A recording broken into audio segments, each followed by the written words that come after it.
All right, I am recording the answers to, I'm going to work problems number 29, 30, and 32 from the study guide here on the multiple choice for the BC calculus. All right, so here we go. Number 29 says, I've got it on the screen over here. A rectangle is inscribed under the curve y equals e to the negative x squared as shown. Find the maximum possible area of the rectangle. Okay, well, so if I were to just quickly graph my curve there, and if I have a rectangle that's underneath it, this is x, this point here is x comma y, and the area function is going to be 2x times y, because this right here is 2x, and the height here is y. But I have a representation for y. We know that y equals e to the negative x squared. So then we can say a of x, a is a function of x, is equal to 2x times e to the negative x squared. And since this is on a calculator section, I can have the calculator calculate for me a prime of x. All right, so that's what I'm going to do. I'm going to pull my 89 out here, turn it back on, and we're going to go to the home screen, clear this out. I'm going to hit F1, 8 so we can clear everything out so we can see what we're doing. All right, so we're going to go 2x times, clear, second, or F3 derivative. I have to get my brain in order here. And then we're going to go 2x times, you have to use the multiplication symbol here or it will not work. Okay, e, which is diamond e to the negative x to the second. Close the parentheses there, comma x, because I'm going to take the derivative of this function with respect to x and close parentheses, and I'm going to get a derivative there. So we get 2 minus 4x squared e to the negative x squared. And since I'm trying to find a max or a min, I need to do a sign chart and all that to see where my extrema are going to be. So I'm going to set 2 minus 4x squared equal to 0. And I could set e to the negative x squared equal to 0, but e to the anything is not ever going to be 0 because it's an exponential. And that family of functions has horizontal asymptotes when y equals 0, unless they're shifted up or down. But anyway, setting this equal to 0, this is going to be 4x squared equals 2, x squared equals 1/2, x equals plus or minus 1 over root 2. So I'm going to do a sign chart for a prime really quickly, and I'm going to put negative 1 over root 2, positive 1 over root 2, put zeros here, superimpose my derivative. Now, e to the negative x squared, whatever it looks like, is always positive, so it's going to be floating up here somewhere. This graph here is a parabola that opens down, so I'm going to superimpose that graph on here. And I know I'm negative here, plus here, negative here. And I'm looking for a maximum according to the question in number 29. And it looks like it's going to appear here when x is equal to 1 over root 2. But this question is asking specifically for the maximum possible area of the rectangle. Well, the maximum possible area is going to occur when x is 1 over root 2. So we want to find a of your area, evaluate it at 1 over root 2. And I'm simply not going to do that by hand. I'm going to go back here and get rid of the derivative language in the calculator. And I'm going to leave the area function, which I have in here, 2x e to the negative x squared. And then I'm going to use the such that bar and say x equals 1 divided by second square root 2. And I'm going to go enter, and that's going to give me the exact answer. But if I want the approximate answer, I'm going to go diamond approximate. And we get a number that says 0.85. This says 8577. So we theoretically could accept 8.857 or 0.858 units squared. And on our handout here in the review guide, that would be answer D. Okay. All right. And that's using calculus to justify. Now, theoretically, could I plug this function into y equals and see where the maximum is? Sure. But, we love the challenge of calculus. All right, this is number 29. All right, here we go. Let's do number 30. It says the derivative of f of x is given by this. Well, this is f prime of x equals e to the x times negative x cubed plus 3x minus 3 over a closed interval, which I need to pay attention to, from 0 to 5. And we want to know when f of x is at a minimum, because I think that's what curve is asking you here. At what value is f of x a minimum? All right, well, guess what, folks? I have to do a sign chart because I need to check the endpoints, but I don't have the regular function. So let's see. I have to find what the zeros are for this. And there are multiple ways you can find zeros on the calculator.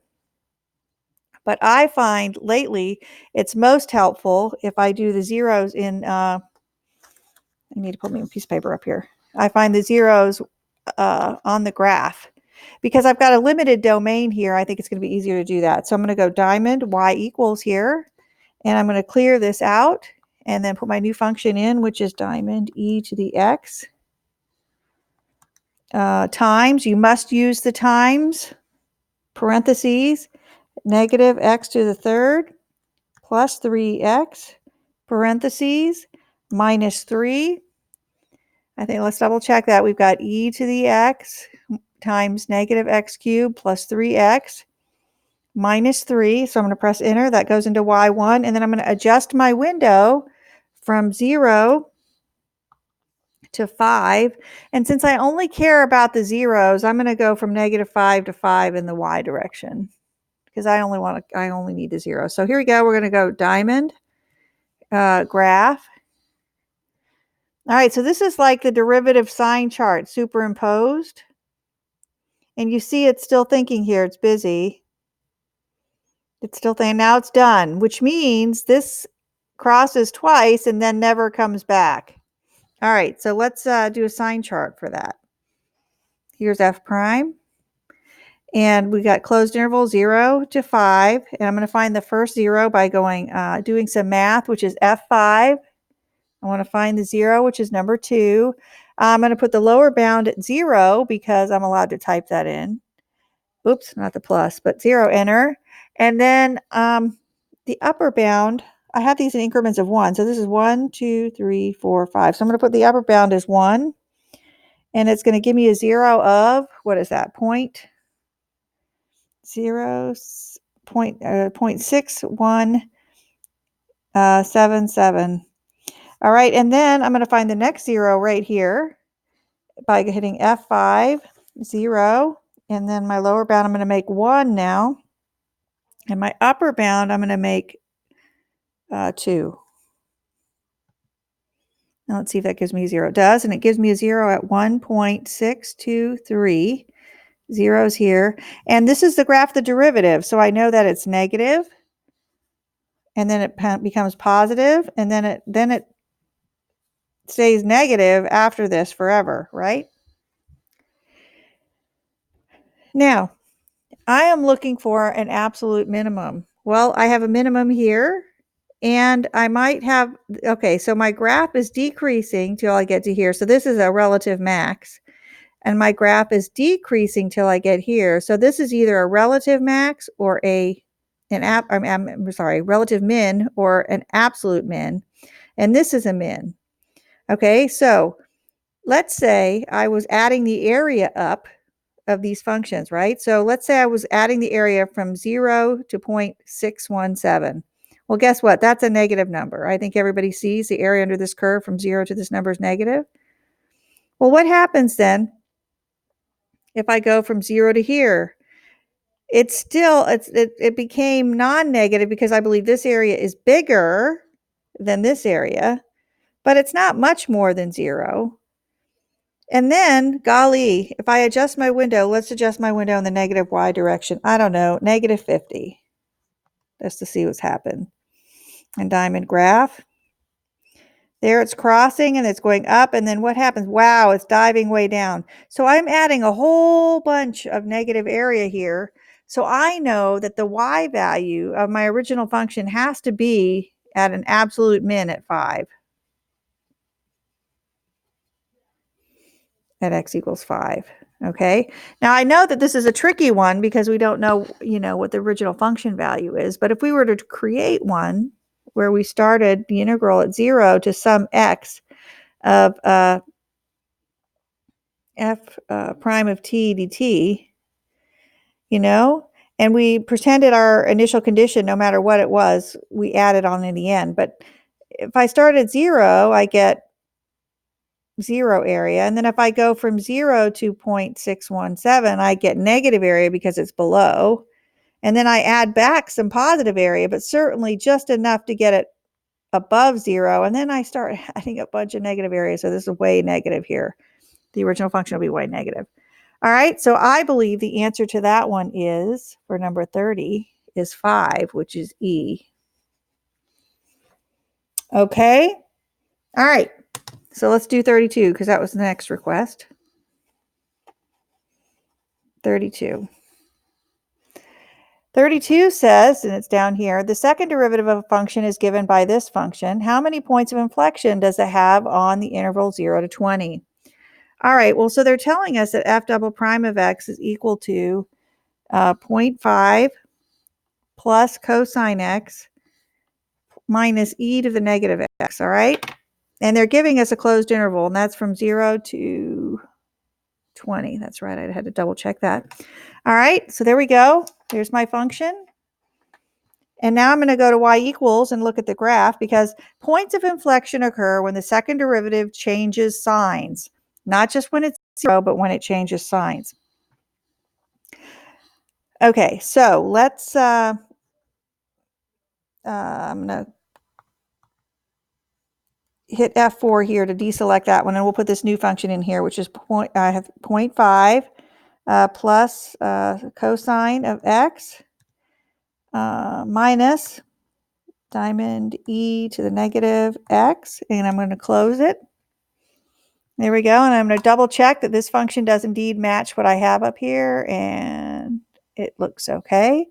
And then I'm going to adjust my window here, and I'm going to go from 0 to, 0 to 20. And again, I only care here about the zeros, right? Because I need to see where they change signs. So I'm going to zoom in from -5 to 5. And then I'm going to press enter, and then I'm going to do diamond graph. So this right here that we're looking at is a graph of the second derivative between 0 and 20. Okay, so I need to know how many times the second derivative changes signs. All right, so here we go. Changes signs once, twice. Okay, so 1, 2, 3, 4, 5, 6 times it changes signs. So the answer, I believe, is C here. All right. So those are 3 quick multiple choices, and I hope that helps everybody.